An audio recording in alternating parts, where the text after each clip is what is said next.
So today I wanted to take a deep dive into the concept of geomaxing and really focus on the downsides and the negatives of so-called geomaxing. Now, I've never explicitly geomaxed myself. I've traveled a lot and I've lived in several different countries during the course of my life, but believe it or not, I never did it explicitly for the sake of women. I've always had an interest in foreign cultures and foreign languages, so it just made sense to me. But that's another story for another time. Despite that, having lived in different places, above all in Asia and Europe, I can offer some commentary about what some of the drawbacks are of the so-called geomax life, which is effectively living abroad. Ultimately, that's what we're talking about. Although with the added twist in the case of so-called geomaxers that they are explicitly seeking something out. They are there for a reason other than the language, the culture, the food, what have you. These things might be additionally interesting to said person, although oftentimes they're not, but these are separate things. But they are, unfortunately, intimately tied to the so-called geomaxing experience. So again, I have never geomaxed with that purpose in my life. However, I have lived abroad. I have not lived in the United States for the majority of my adult life. And I think I have a thing or two to say about it. So, the biggest issue, fundamentally, when it comes to geomaxing, is going to be language. Now, this is a boring topic for a lot of people, but it's unavoidable.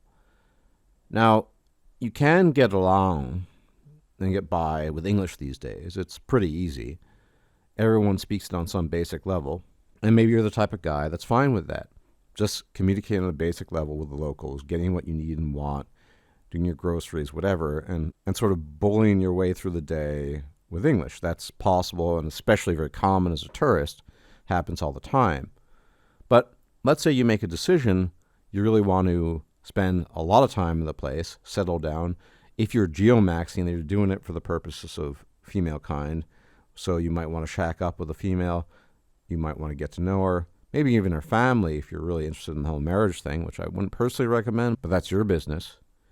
And this is something to seriously consider. I'm not trying to peddle the idea that you need to learn a foreign language, though it is something that I find very important and interesting. However, if you really want to get into the culture, that language barrier could potentially be huge.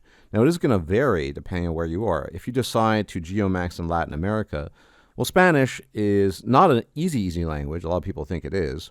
Not an easy language, but for an English speaker, it will be much easier than, say, Thai or Vietnamese or Korean or Japanese or Chinese, right? Because it actually shares a familial or genetic relationship with English. There's a lot of crossover with vocabulary, etc., etc. So it would be easier for you to learn Spanish than it ever would be to learn Thai or Korean or take your pick. And so that's another factor to consider.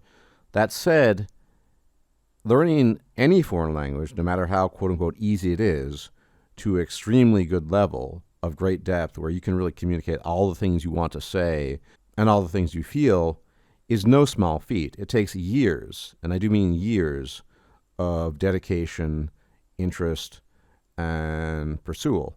And if you're not willing to do that, then that's fine, but that's a huge issue, especially if you really want to get into the culture, especially if you want to know the ins and outs.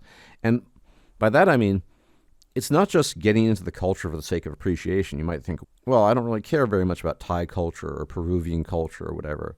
That's fine. It's also so you don't get ripped off. Because in a lot of these countries that people go to geomax, they see a foreigner, some pasty white guy from the United States or Canada or the UK. They know he's monoglottic, he only speaks English. They know they could bilk him out of his money, potentially, or trick or deceive him simply because he doesn't know the local language or doesn't know it well enough. So that's another reason, if you're going to geomax, to make sure that you spend the time, energy, and resources into really mastering the local language so you don't get ripped off and don't get screwed over, on top of all the other cultural stuff that might be important too, depending on who you are. Now, speaking of cultural stuff, language is probably the primary preeminent factor here. And I know tons and tons of people, guys who went abroad to geomax, who can kind of sort of get by in the local language, but they're really at a disadvantage when it counts. For example, if they need to go to the hospital and there's some medical issue, if they need to do banking, then there's some issue. and so on and so forth. So really, really useful to at least get the local language to a very good level so you know what the hell is going on, people don't mistreat you, and you know what the deal is. Now, speaking of culture, there are these other factors, things you're just not used to, things that you might personally find very, very odd. So years ago, I lived in South Korea for 2 years, give or take, and I was there essentially to make money. I was there to save up money for a master's degree. And I was working a lot at the time, more than I had pretty much ever worked in my entire life. And so I didn't have a lot of time to learn the language. Another thing that was really to my disadvantage there. But culturally, I did pick up on a lot of stuff. And I learned that, for example, Korean culture is not my culture. Korean culture is not the kind of culture I want to live and breathe in, because there were just too many things there that I disliked.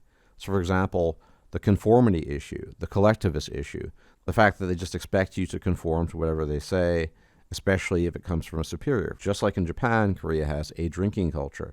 Now, personally, I utterly despise alcohol. I despise it more than any other substance I can think of. I never drink it, period, ever, not even a little bit.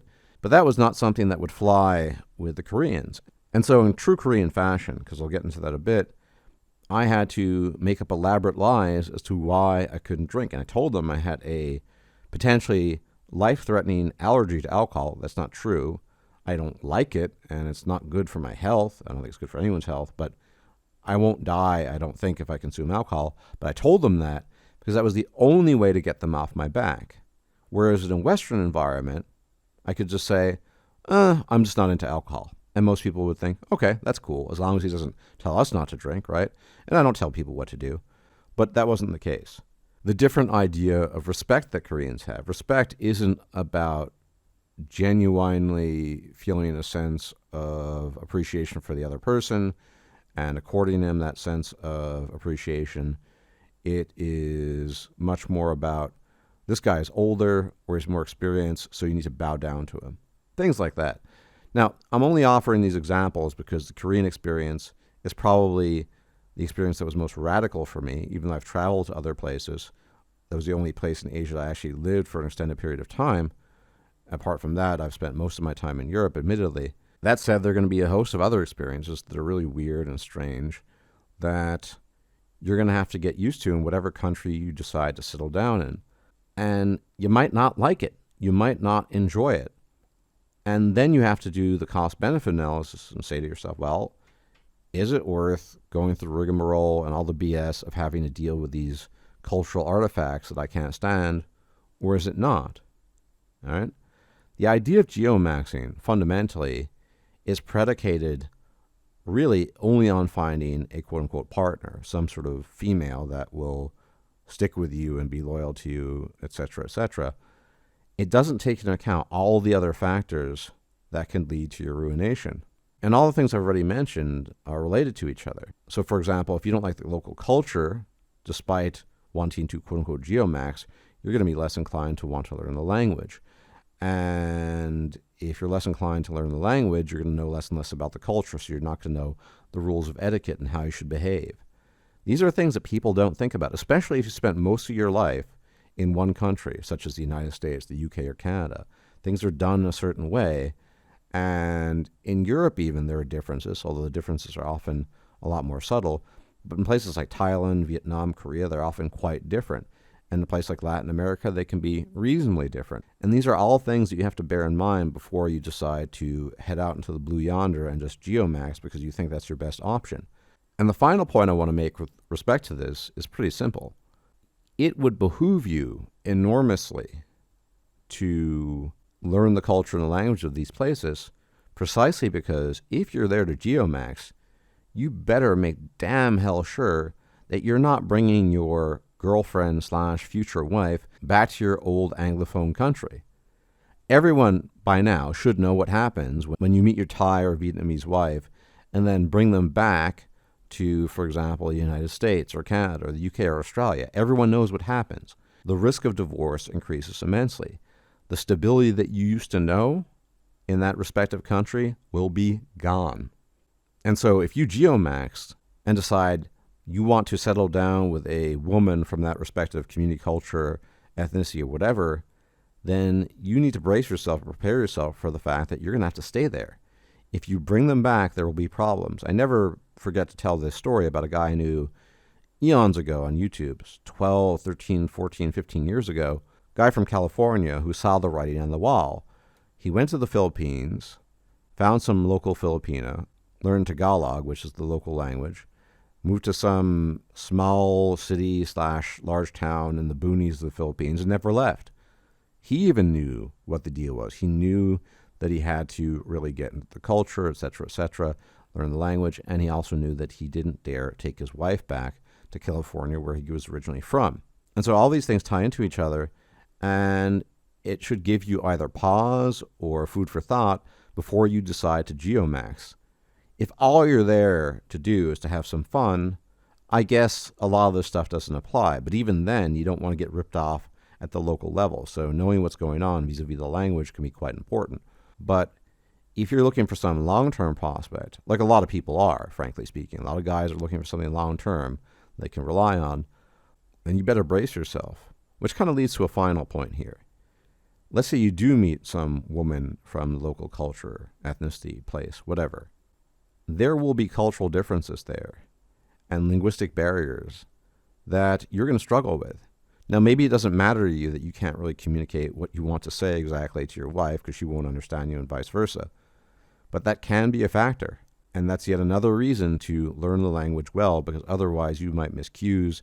You could end up in some hot water if your wife decides to screw you over because you don't know the language and consequently the culture very well. All these things tie into each other. Anyway, I thought that was something useful to talk about. I have lived the majority of my life outside of the United States from which I originally came, and for good reason. Those reasons have, however, nothing to do with geomaxing. Nonetheless, I have accumulated various experiences over the years, observations, etc., which might be useful to you, especially if you're younger, or not even if you're younger, you decide to take the plunge and head out to a foreign country for whatever purpose, but above all for geomaxing purposes. So, as always, thank you for tuning in. Please leave a like, share, subscribe, all that YouTube jazz and mumbo jumbo. And if I'm still alive, I will check you out later. May the gods watch over you. Take care. If you liked this video, please like, share, and subscribe. And if you enjoy my content, please consider making a donation or